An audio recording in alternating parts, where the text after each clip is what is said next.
Hello friends, welcome back to my YouTube channel. ಇವತ್ತು ನಾವು ಈ ವಿಡಿಯೋದೊಳಗೆ ಬೇಲ್ಪುರಿ ಮಾಡೋದು ಹೆಂಗಂತ ನೋಡೋಣ್ರಿ. 3 ಜನಕ್ಕಾಗುವಷ್ಟು ಚುರುಮುರಿ, ಆಲೂಗಡ್ಡೆ ಸ್ಮ್ಯಾಶು, ಸ್ವೀಟ್ ಚಟ್ನಿ ಮತ್ತು ಖಾರ ಚಟ್ನಿ, ಸಣ್ಣಗೆ ಹಚ್ಚಿದ ಉಳ್ಳಾಗಡ್ಡಿ, ತುರಿದ ಕ್ಯಾರೆಟ್ ಮತ್ತು ಮಾವಿನಕಾಯಿ, ಪೂರಿ ಮತ್ತು ಚಿಪ್ಸ್, ಸ್ವಲ್ಪ ಮಸಾಲೆಗಳನ್ನು ತೊಗೊಂಡೇನ್ರಿ. ಈಗ ಒಂದೊಂದಾಗಿ ನಾವು ಏನೇನು ತೊಗೊಂಡಿದ್ವಲ್ಲ ಅವನ್ನೆಲ್ಲ ಮಿಕ್ಸ್ ಮಾಡೋಣ. ಫಸ್ಟ್ ಆಲೂಗಡ್ಡೆ ಸ್ಮ್ಯಾಶ್ ತೊಗೊಳಕತ್ತೀನಿ. ಆಲೂಗಡ್ಡೆ ಸ್ಮ್ಯಾಶ್ ಜೊತೆ ಸ್ವಲ್ಪ ಕಡಲೆಕಾಳು, ಟೊಮೆಟೊನು ಮಿಕ್ಸ್ ಮಾಡೀನಿ, ಅದನ್ನ ಹಾಕ್ಕೊಳಕತ್ತೀನಿ. ಆಮೇಲೆ ತುರಿದಿದ್ದ ಮಾವಿನಕಾಯಿ ತೊಗೊಂಡು ಮಾವಿನಕಾಯಿ ಹಾಕಾತೀನಿ. ಇದು ಸ್ವಲ್ಪ ಹುಳಿ ಟೇಸ್ಟ್ ಕೊಡ್ತೈತಿ. ಆಮೇಲೆ ತುರಿದ ಕ್ಯಾರೆಟ್ ಹಾಕಾತೀನಿ. ಈಗ ಆಮೇಲೆ ರೀ ಸ್ವಲ್ಪ ಸಣ್ಣಗೆ ಹೆಚ್ಚಿದ ಉಳ್ಳಾಗಡ್ಡಿ ಇದ್ದವಲ್ಲ ಅವನ್ನ ಹಾಕ್ಕೊಂಡೀನಿ. ಇವಾಗ ಉಳ್ಳಾಗಡ್ಡಿ ಆದಮೇಲೆ ಸ್ವಲ್ಪ ರುಚಿಗೆ ಎಷ್ಟು ಬೇಕು, ನಿಮಗೆ ಎಷ್ಟು ಬೇಕು ಅಷ್ಟು ರುಚಿಗೆ ತಕ್ಕಷ್ಟು ನಿಮಗೆ ಎಷ್ಟು ಖಾರ ಬೇಕು ಅಷ್ಟು ಖಾರ ಹಾಕೋರಿ. ಖಾರ ಹಾಕಿದ ಮೇಲೆ ಅರ್ಶಿಣದ ಪುಡಿ ಹಾಕತ್ತೀನಿ. ಅರ್ಶಿಣದ ಪುಡಿ ಹೆಲ್ತಿಗೂ ಒಳ್ಳೆಯದು. ಆಮೇಲೆ ಧನಿಯಾ ಪೌಡರು ಮತ್ತು ಸ್ವಲ್ಪ ಗರಂ ಮಸಾಲ ಹಾಕಿ ಮಿಕ್ಸ್ ಮಾಡ್ಕೊತೀನಿ.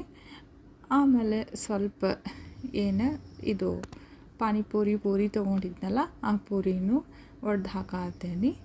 ಇಲ್ಲೇ ನನ್ನ ಕಡೆ ಇದು ಇಲ್ಲ, ಸೇವ್ ಇರಲಿಲ್ಲ. ಸೊ ಹಾಗಾಗಿ ನಾನು ಸೇವ್ ಬದಲಿ ಚಿಪ್ಸ್ ತೊಗೊಂಡೀನಿ. ಆಲೂಗಡ್ಡೆ ಚಿಪ್ಸ್ ಇರ್ತಾವಲ್ಲ, ಫ್ರೆಶ್ ಚಿಪ್ಸು ಅವ್ನು ತೊಗೊಂಡು ಬಂದಿದ್ದೆ. ಆಲೂಗಡ್ಡೆ ಚಿಪ್ಸನ್ನು ಸಣ್ಣಗೆ ಚೂರು ಮಾಡಿ ಅವನು ಹಾಕ್ತೀನಿ. ಅದು ಸೇವ್ ಇರ್ಲಿಕ್ಕಂದ್ರೂ ಇದು ಒಂಥರ ಒಳ್ಳೆ ಟೇಸ್ಟ್ ಕೊಡ್ತದೆ, ಅದಕ್ಕೆ ಹಾಕ್ತೀನಿ. ಈಗ ಇದನ್ನೆಲ್ಲನೂ ಮಿಕ್ಸ್ ಮಾಡ್ಕೊಳ್ಳೋಣ್ರಿ. ಸ್ವಲ್ಪ ಎಲ್ಲ ಹಾಕಿದ ಮ್ಯಾಗ ಸ್ವಲ್ಪ ಮಿಕ್ಸ್ ಮಾಡ್ಕೊರಿ, ಅಂದರೆ ಎಲ್ಲನೂ ಕೂಡ್ತಾವೆ. ಎಲ್ಲನೂ ಸೇರಿದ ಮೇಲೆ ಇವಾಗ ನಾನು ಉಪ್ಪು ಹಾಕಿರಲಿಲ್ಲ.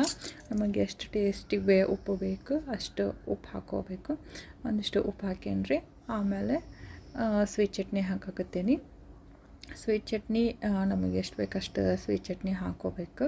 ಸ್ವೀಟ್ ಚಟ್ನಿ ಹಾಕಿದಾದ್ಮೇಲೆ ಆಮೇಲೆ ನಮ್ಗೆ ಎಷ್ಟು ಬೇಕು ನೋಡಿ ಅಷ್ಟು ಖಾರದ ಚಟ್ನಿ ಹಾಕೋರಿ.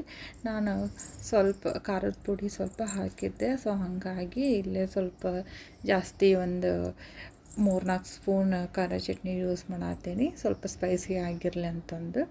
ಖಾರ ಚಟ್ನಿ ಹಾಕಿದ ಮೇಲೆ ಎಲ್ಲನೂ ಇನ್ನೊಂದು ಸರಿ ಮತ್ತು ಮಿಕ್ಸ್ ಮಾಡ್ಕೊರಿ. ಮಿಕ್ಸ್ ಮಾಡ್ಕೊಂಡು ಆದಮೇಲೆ ಇವಾಗ ಮ್ಯಾಗ ಇನ್ನೂ ಸ್ವಲ್ಪ ಉಪ್ಪು ಕಡಿಮೆ ಇತ್ತು, ಸೊ ಉಪ್ಪು ಹಾಕಿದೆ.